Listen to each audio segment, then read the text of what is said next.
Bonjour à tous. Dans l'écrit religieux, il est dit ceci. Dans la maison de mon Père, il y a plusieurs demeures. Je vais vous préparer une place.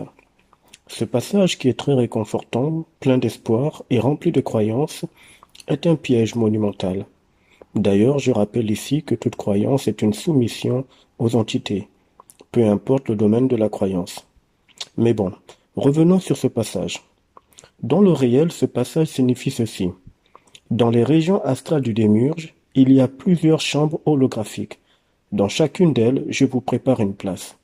Je vous prépare un scénario différent, un scénario onirique. En effet, quand l'humain rentre dans sa chambre pour dormir, ou peu importe l'endroit ou la pièce où il s'endort, l'endroit symbolise le fait d'être dans une salle de cinéma. C'est d'ailleurs pour ça justement que vos chambres sont composées de 4 murs en général. Tout comme dans un cinéma, vous êtes censé être dans le silence pendant que le film est projeté.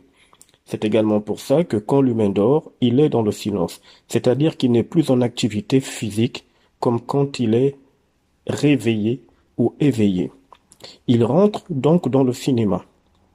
Son âme est transportée dans l'une des nombreuses chambres holographiques qui se trouvent dans le royaume du démiurge, à savoir dans les régions astrales. Chaque chambre holographique dans laquelle se retrouve l'âme dans les rêves est dans le noir absolu.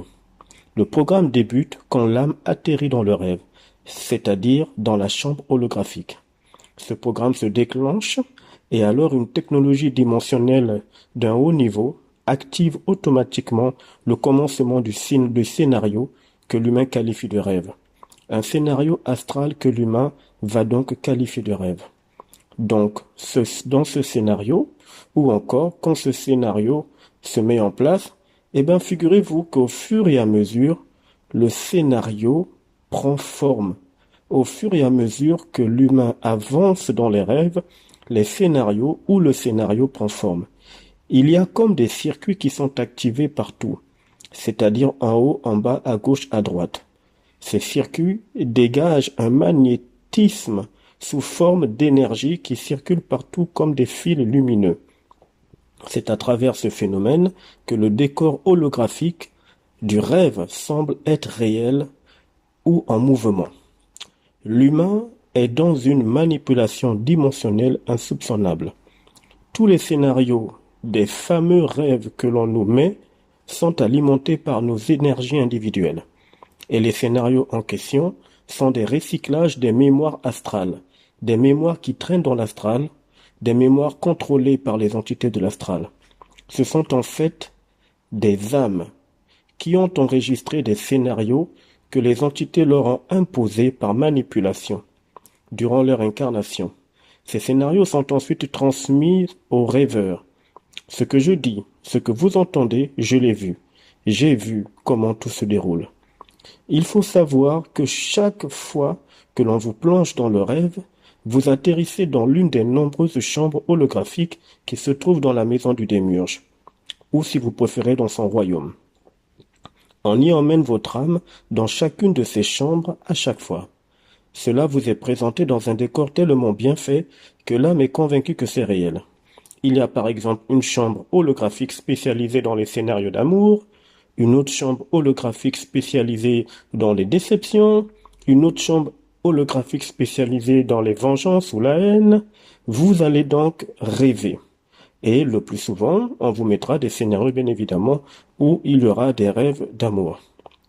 Et tout ce que vous verrez seront en fait les mémoires des âmes qui sont détenues dans l'astral, à qui les entités ont fait expérimenter soit l'amour, soit la vengeance, soit la haine, soit la richesse, soit la pauvreté, durant leur incarnation précédente, dans différents domaines et dans des époques bien évidemment différentes également.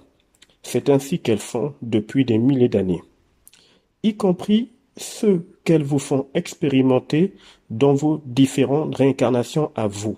C'est-à-dire qu'elles récupèrent tout ce que votre âme a expérimenté dans les différentes réincarnations, elles les stockent dans une base de données, ensuite cela vous est transféré dans le scénario que l'humain qualifie de rêve, lorsque vous dormez la nuit. Et c'est le même principe si vous avez un rêve, ou des rêves dans lesquels vous étiez dans une forêt. C'est pareil, c'est une chambre holographique qui est spécialisée dans le décor d'une forêt. Donc, c'est pareil également si vous êtes dans un rêve, d'après vous, dans lequel vous êtes au bord de la mer. C'est une chambre holographique également différente dans laquelle le décor énergétique symbolise la mer, la plage et tout ce que vous pouvez constater dans une mer ou dans une plage.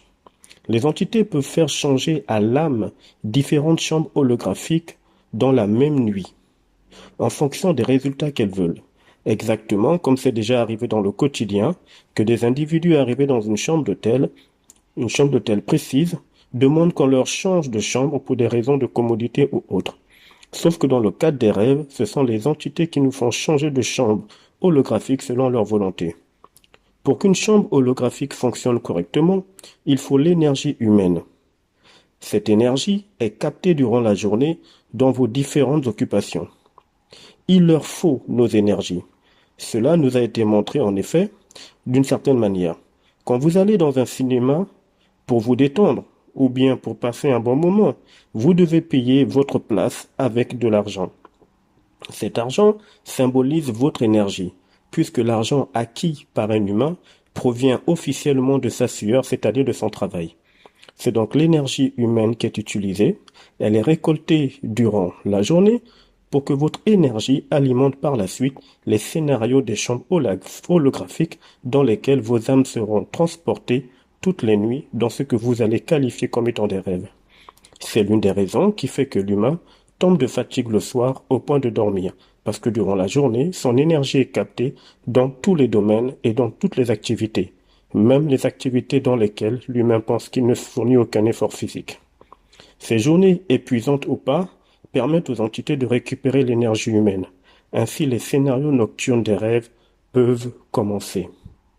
Et ça a toujours été ainsi. À plus tard.